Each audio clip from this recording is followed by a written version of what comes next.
Okay, quick video talking about the walking of the basslines. Now, my knowledge of walking basslines does not go that far because I am not that great at bass, but I will try to get through what I can. We're going to start. To get to chords, we have to follow a trail. We start with notes. With those notes, we build intervals. With those intervals, we build scales. And within those scales, we find chords, and this is how we build harmony within keys. Now, how the first chords were found were that when they made scales, they ended up, if you had a first, a second, a third, a fourth, a fifth, a sixth, a seventh, and an eighth, you have a scale. But to make up that scale, you're going by steps of seconds, whether they're major seconds or minor seconds. A minor second is just one fret. A major second's two frets. And you know the sound minor second is jaws.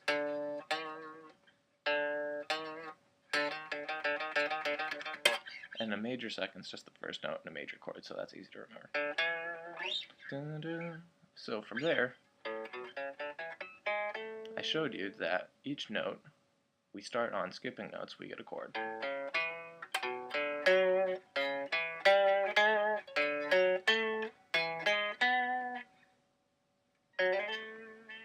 And those chords,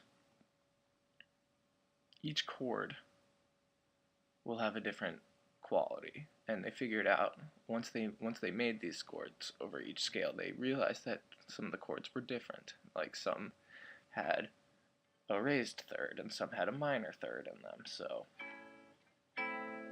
some had a diminished fifth, so, and they were like, how did we get to these chords? So each key, the note of each note in a major scale is relative to a chord.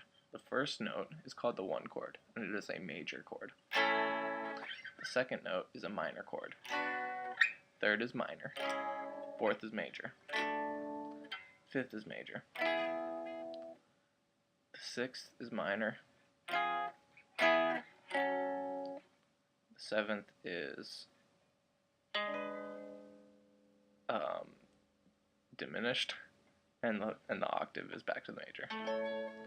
So there's a pattern we remember: major, minor, minor, major, major. Wait, yeah, one. Major, minor, minor, major, major, minor, diminished. Then back to the beginning. So now, when we're walking bass lines, we want to have this feel of walking, like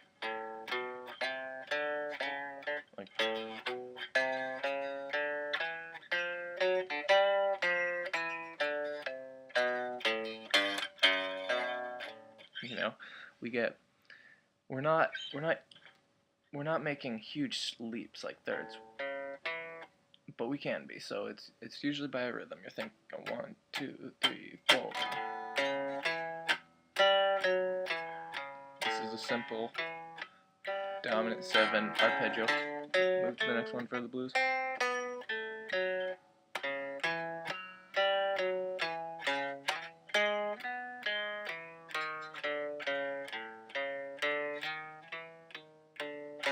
So in walking, we'll use chromatics to get to different notes. So say I'm playing over an A minor chord to a D7 chord, to a D7 chord. So and I want to use these two arpeggios, the minor 7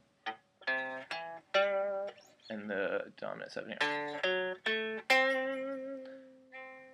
So I'm going to be using those tones over the chords and walking between the notes in them, using chromaticism sometimes, skipping notes, making big leaps. It's really up to you. You can do whatever you want, but you memorize these tools and you can use them in real time as you please, and that's usually the magic of music making. Like sometimes you'll be jamming and you don't even know where it comes from, but it's all inspired from past experience.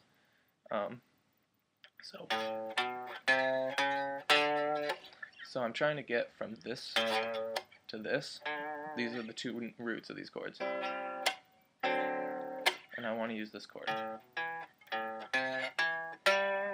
But this note isn't in that chord, and it isn't near where I'm getting with the rhythm, so I'm going to use a little chromaticism to be.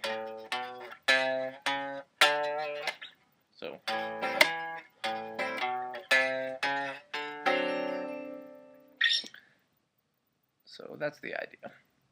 The bass is trying to add color to the harmony and add a structural foundation to the harmony. But because the bass is so low, we tend not to play chords. Notes are close together, that low in range, usually tend to mud each other up. So yeah, I hope that helped. Bring you back to the example of the reggae. This is the most simple one I know. Playing these two chords. It's two major chords. We're in the mixolydian key, which doesn't really matter. We just need to know two major chords.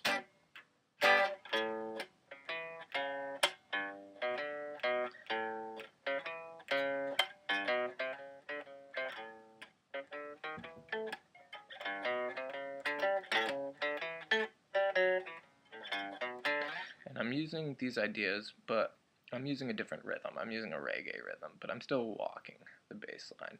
Now say I want to do that in a more jazz walking fashion.